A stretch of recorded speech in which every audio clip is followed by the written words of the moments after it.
Subscribe now and press the bell icon. Never miss an update. Hello friend, online agriculture classes में आप सभी का स्वागत करता हूं। तो आज आपके लिए लाया हूं सबसे बेहतरीन नोटिफिकेशन। उसका नाम है IFFCO, Indian Farmer Fertiliser Cooperative Limited. इसकी स्थापना 1967 में हुई थी। 1967 में इसकी स्थापना हुई थी। कहां पर? न्यू दिल्ली में। न्यू दिल्ली में इसकी स्थापना हुई थी। जो बीएससी एग्रीकल्चर के जो छात्र हैं, जो पास आउट कर चुके हैं, उनके लिए ये नोटिफिकेशन बहुत इंपॉर्टेंट है। इसका आवेदन आ चुका है या इसका फॉर्म आ चुका है। इस अप्लाई आप आराम से कर सकते हैं, कोई दिक्कत नहीं होगी। जो छात्र बीएससी पास कर चुके हैं वे एलिजिबल हो गए हैं। ठीक, तो इसका एग्जाम पैटर्न और ड्यूरेशन या इत्यादि इसके बारे में हम कुछ आपको परिचय कराएंगे। तो इसका जो ड्यूरेशन होता है 60 मिनट का होता है या 1 घंटे कह सकते हैं। ऑनलाइन टेस्ट होगा, निगेटिव मार्किंग की सुविधा नहीं है। 150 नंबर के क्वेश्चन होंगे, 150 क्वेश्चन होगा, प्रत्येक क्वेश्चन 1 नंबर का होगा, 150 नंबर का।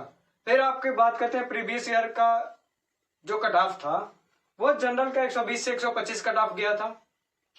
ईडब्ल्यूएस का 115 से 120 कट ऑफ गई थी। फिर आपका आता है ओबीसी का 105 से 110 कट ऑफ जाता है हर साल, लगभग यही कट ऑफ ही रेगुलर रहती है। फिर एससी का आता है 102 से 105, ज्यादा वेरिएशन नहीं होता है ओबीसी और एससी में। फिर आपका एससी एसटी में भी ज्यादा कोई वेरिएशन नहीं होती। एसटी की 100 से 105 कट ऑफ जाती है प्रत्येक वर्ष में। तो चलिए हम आप आते हैं कुछ इंपॉर्टेंट पॉइंट पे। एग्जाम पैटर्न इसका क्या है? एग्रीकल्चर से कितने क्वेश्चन पूछे जाते हैं? तो एग्रीकल्चर आपके होल एग्रीकल्चर से 100 क्वेश्चन पूछे जाते हैं। फिर आपका आता है नेक्स्ट एनालिटिकल एबिलिटी से आपके 10 क्वेश्चन पूछे जाते हैं। फिर टेस्ट ऑफ रीजनिंग या रीजनिंग टेस्ट 10 क्वेश्चन इससे आते हैं। फिर आपका न्यूमेरिकल एबिलिटी से आपके 10 क्वेश्चन आ जाते हैं। फिर नेक्स्ट और लास्ट करंट अफेयर या जनरल एग्रीकल्चर के करंट के डाटा पूछे जाते हैं, वे 10 क्वेश्चन कवर कर लेते हैं। तो ऐसे इस प्रकार से आपका 150 क्वेश्चन कंप्लीट हो गया। अब हम आपको डिफाइन करके बताएंगे एग्रीकल्चर से कितने क्वेश्चन पूछे जाते हैं।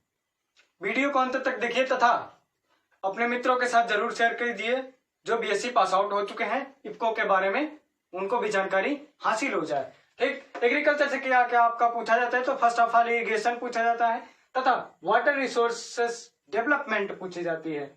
इस पॉइंट से क्या इस टॉपिक से आपके क्वेश्चंस पूछे जाते हैं। फिर आपका आता है सॉइल एंड वाटर कंजर्वेशन से आपके क्वेश्चंस पूछे जाते हैं। फिर नेक्स्ट आता है इकोनॉमी का एक पार्ट है farm machinery and power and machinery, renewable energy तथा डेयरी इक्विपमेंट इत्यादि से आपके एग्रीकल्चर से ज्यादा टॉपिक से क्वेश्चन नहीं पूछे जाते, बस इसी टॉपिक से आपका क्वेश्चंस पूछे जाते हैं। ठीक, फिर आपका इकोनॉमिक्स में आपका एग्रीकल्चरल इकोनॉमिक्स आता है तथा एलिमेंट्री स्टैटिस्टिक्स फॉर इकोनॉमिक्स। जो आपका जनरल अवेयरनेस होता है उसमें क्या क्या पूछा जाता है, उससे पहले आप थोड़ा वीडियो को देखने से पहले आप अपने मित्रों को जरूर शेयर कर दीजिए 5 सेकंड का वक्त निकालकर, जिससे सभी लोगों का फॉर्म आराम से भर चुका जाए और सभी लोग सिलेबस के बारे में जानकारी हासिल कर लें। फिर आपका आता है जनरल अवेयरनेस के अंतर्गत आता है आपका Indian polity, science and technology, invention and discoveries, खोजकर्ता एवं उनके द्वारा किया गया खोज। फिर आपका आता है करंट इवेंट। फिर आपका आता है इंडियन कॉन्स्टिट्यूशन, भारतीय संविधान, इंपॉर्टेंट डेज, महत्वपूर्ण दिन या दिवस, स्पोर्ट एंड गेम्स से रिलेटेड, और कल्चर, किस स्टेट का कौन सा कल्चर है। फिर आपका बुक्स एंड अथर्स, पुस्तक एवं उनके लेखक। फिर आपका आता है नेक्स्ट रीजनिंग से 10 क्वेश्चन पूछे जाते हैं तथा जनरल अवेयरनेस से आपके 10 क्वेश्चन पूछे जाते हैं। तो वे रीजनिंग से कौन कौन से टॉपिक से पूछे जाते हैं क्वेश्चन ज्यादा, और आपका है analogy, coding decoding, blood relationship, direction, alphabet series, clock and calendars, mirror image, cube and dice तथा अरिथमेटिकल रीजनिंग। बस इतने ही टॉपिक से आपके 10 क्वेश्चन पूछे जाते हैं।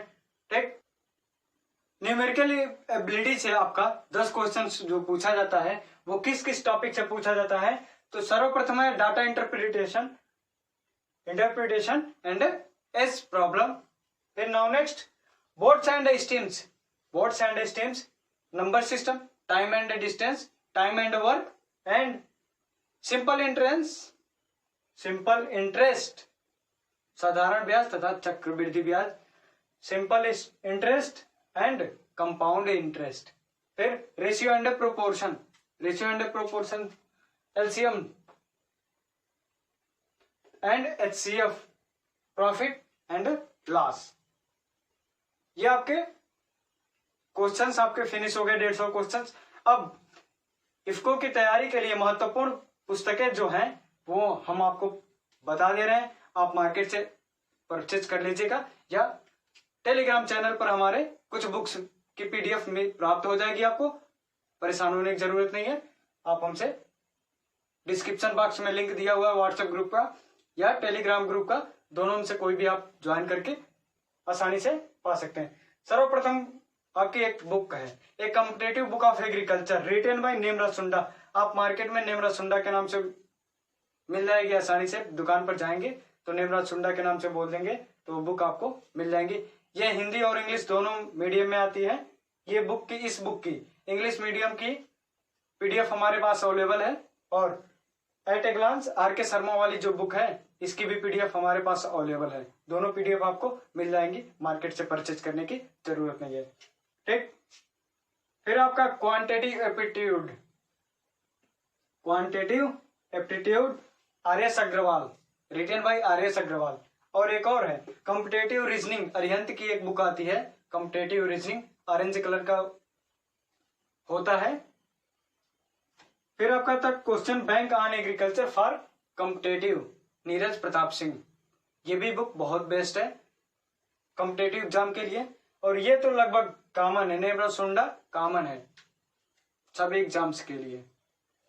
फिर द इंडियन इकोनॉमी, ये आपका जो इकोनॉमिक्स वाला पोर्शन है ये इसी से कवर हो जाएगा। Sanjeev Verma, written by Sanjeev Verma. The Indian economy, आप, मैं साइड में हो जा रहा हूं, आप इसकी स्क्रीनशॉट ले सकते हैं आराम से, कोई दिक्कत नहीं है। फिर आपका आता है at a glance doctor R K. Sharma. ठीक, ये आपका नोटिफिकेशन क्लियर हो गया। अब आप सभी से एक गुजारिश है कि जो लोग चैनल पर नए हैं तो प्लीज सब्सक्राइब कर दीजिए और घंटा को भी दबा दीजिए जिससे आप सबको सर्वप्रथम नोटिफिकेशन आपके पास पहुंचे। थैंक यू, जय हिंद, जय भारत।